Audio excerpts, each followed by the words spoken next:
In front of you stands an animal several times heavier than you. In your hand, a wooden spear. Behind you, people who haven't eaten in 2 days. And if you miss, the animal won't run away in fear. It will turn and charge at you, hooves and half a ton of weight. Today, you just grab food at the store and never even think about where it came from. But today, there's no store, no fridge, no delivery, not even a metal knife. There's only you, a spear, and 1 day to come back with meat. You'll choose your weapon, find the tracks, close in on your prey, and find out, would you come back with meat or end up lying in the grass yourself? And at the very end, you'll learn what they found inside the carcass and why that one thing alone could set the whole camp fighting right by the fire. You open your eyes before dawn. Not because an alarm went off. Hunger woke you up.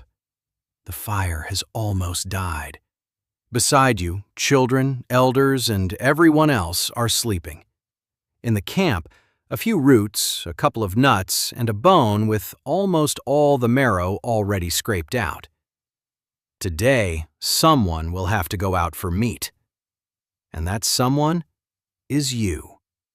The first mistake a modern person makes is thinking the hunter just grabbed a spear and ran off to find a mammoth. The hunt began long before you ever met the animal. You check your spear.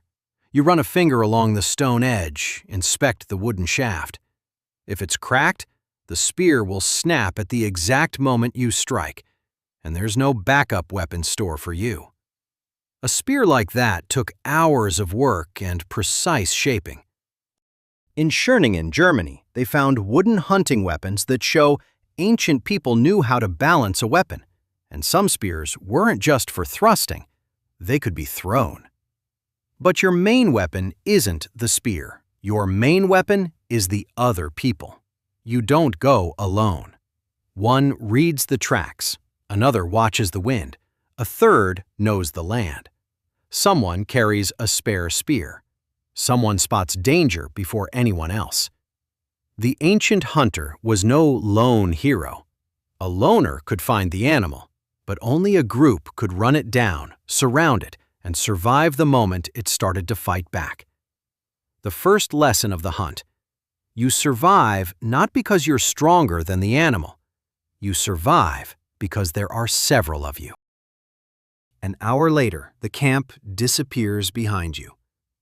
In front of you, a vast open land. No map, no road, no dot on a screen showing where the herd is. But your guide stops. There's almost nothing on the ground. To you, it's ordinary dirt. To him, it's a fresh track. He sees the flattened grass, a scratch on a stone, fresh droppings, a broken branch. He touches the track and knows how long ago the animal passed. And now begins the longest part of the hunt. Not the chase, the walk. You move quietly, you save your strength, and you watch the wind the whole time.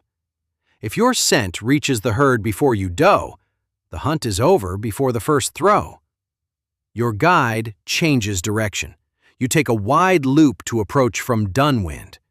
For a modern person, the loop is a waste of time. For a hunter, it's the difference between meat and empty hands. And now, for the first time, you see the herd. A few wild horses grazing by the water, but you don't pick the biggest animal. The big one is stronger, faster, and more dangerous. You look for something else. Young, old, wounded, or fallen behind the rest. This isn't cowardice, it's calculation. Nature gives no reward for a fair fight. It rewards the one who came back alive. You can't just run out of the grass. The horse is faster than you. Strong legs, sharp hearing, almost a full circle of vision. It catches movement too early, and in a couple of seconds there's 100 meters between you. So the group splits up. 2 stay hidden up ahead. The others move slowly along the side, forcing the herd to turn the right way. You are where the chosen horse is supposed to run. You can't cough. You can't stand up too early. You can't throw the spear too soon out of fear. You sit in the grass and hear the approaching hoofbeats. The ground begins to shake. And here, the ancient hunt stops being a beautiful movie scene. Most animals didn't drop from one perfect hit. Wounded prey could run, attack, or get so far away that the trail was lost. The spear had to go in deep and into a vulnerable spot. And for that, with a wooden weapon, you sometimes had to let the animal get frighteningly close. But even if your spear lands perfectly, the hunt isn't over yet. The most dangerous part begins after the animal is wounded. The horse comes flying straight at you. You stand up, you throw. The spear grazes its side but doesn't go in deep enough. The animal screams and swerves sharply. Now it's moving straight at you. You have less than a second. You don't try to grab the animal with your hands. You don't stand there playing the fearless warrior. You jump to the side. The hoof passes right where your head just was. One of the hunters lands a second blow. Another throws the spare spear. The animal keeps running.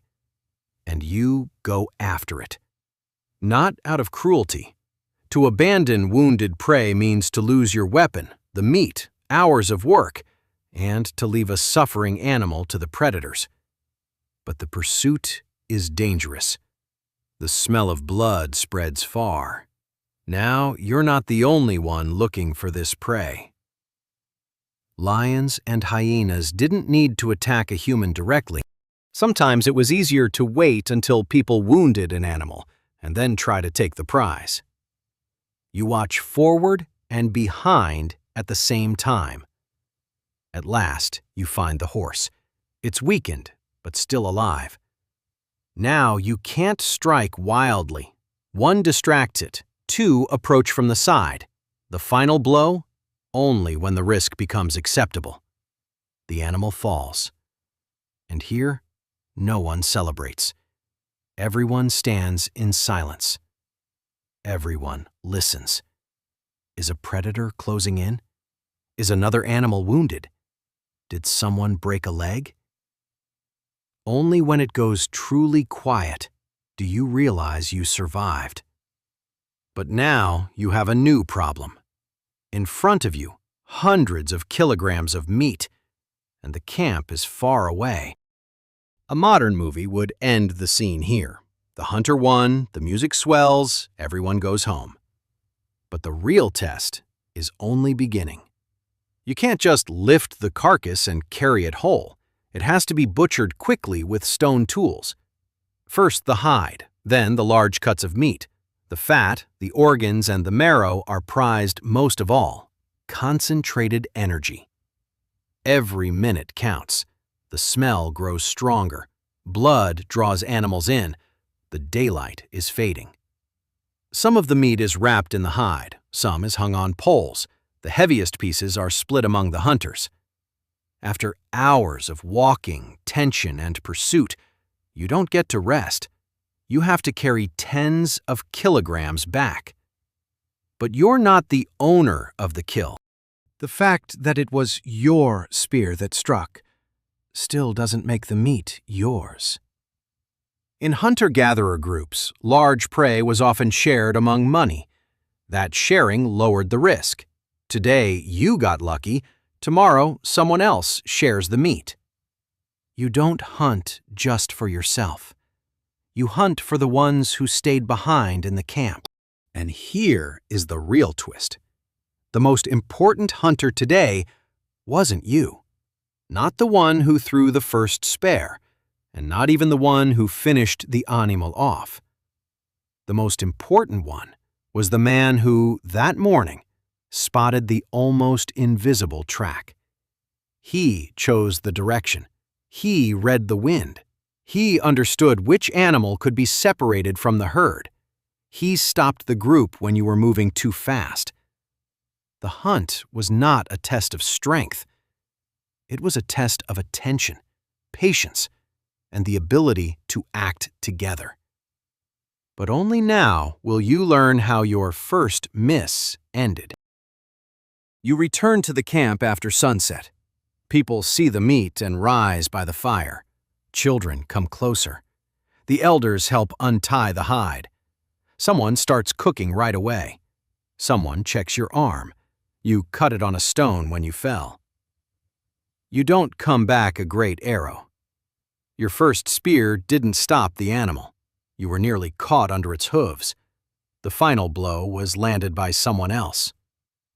But without your throw, the horse might have gotten away. In the ancient hunt, there was almost never a single winner. There was only a group that came back. And remember, I promised to tell you what they found inside the carcass. The fat, the organs, and the marrow. The most valuable part. Not the meat. These. Concentrated energy, worth risking your life for. And it was because of them that by the fire, they settled the big question of the evening. Who gets the best portion? Not the strongest, not the one who threw the spear, but by the rule that held the whole group together. Today you share, tomorrow they share with you. Now go back to that moment from the preview. The animal is running at you. The spear is already thrown. You realize you missed. A miss really could have meant death. But your ancestor survived not because he never made mistakes. He survived because there were people beside him, able to fix his mistake.